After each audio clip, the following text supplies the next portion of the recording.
think of pollution, we don't generally think of the clothing that we wear, but the clothing industry is the second largest polluter in the world.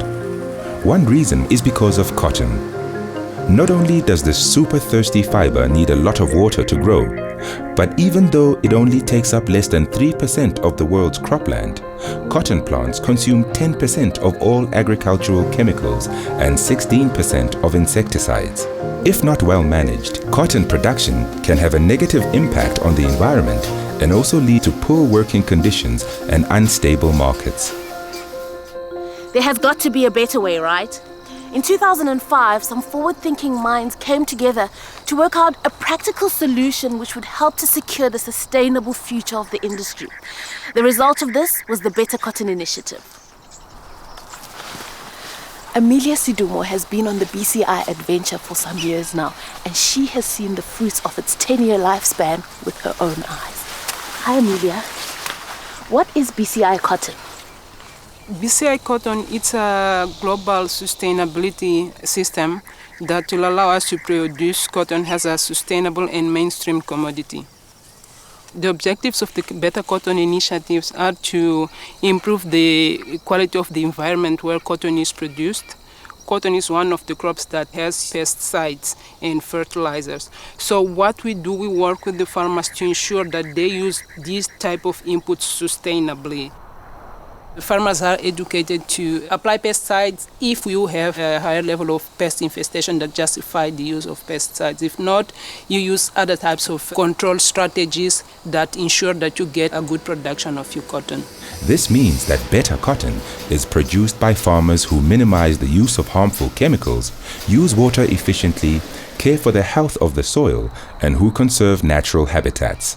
How has BCI been received by the conventional cotton farmers? BCI has been received quite well. Mozambique specifically, in the last season, we had already around 100,000 farmers. One of the growth that we are experiencing also, it's moving towards different scaling of farmers.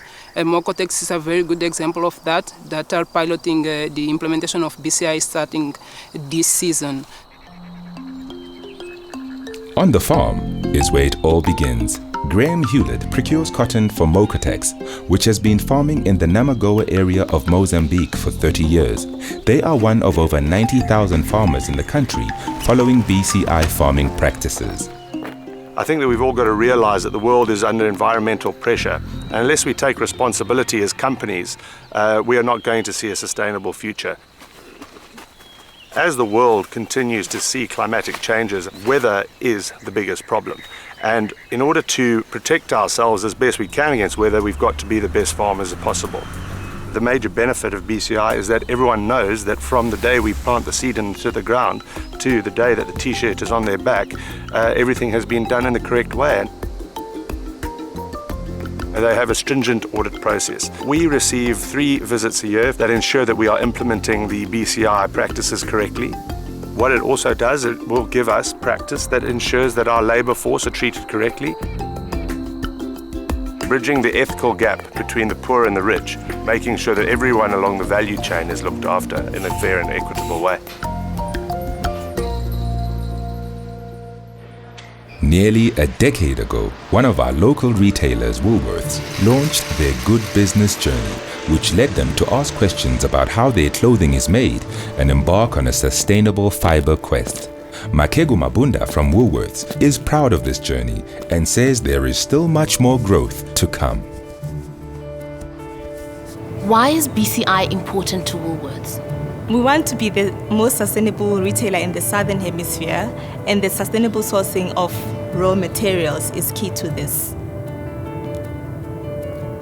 We've recently signed up to be a member of the Sustainable Cotton Cluster in South Africa, which gives us access to the cotton farmer here in order to drive transformation. We plan to grow our BCI contribution into the future, and our target is that by 2017 we'll have 15% of our cotton BCI accredited. Because the fashion industry is the second largest polluter in the world, this also means it can be a huge force for change.